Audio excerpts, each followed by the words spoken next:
दिंडोरी लोकसभा मतदारसंघाच्या महाविकास आघाडीचे उमेदवार भास्कर भगरे यांच्या प्रचारासाठी नाशिकच्या मनमाड येथे शरद पवार यांच्या उपस्थितीत जाहीर सभा संपन्न पडली।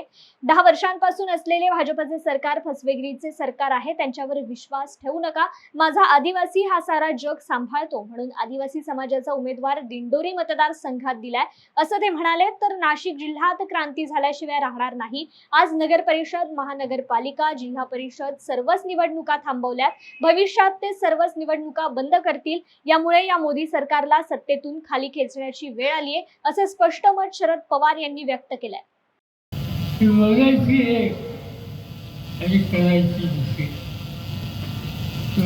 एकच प्रश्न विचारतो, तुमच्या भागामध्ये, तुमच्या गावामध्ये तुमच्या निवडणुका झाल्या,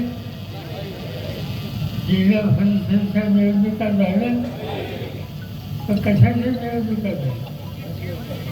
आज मोदी साहेब अशा वेळी सत्ता आल्याच्या नंतर आज 45 झाली।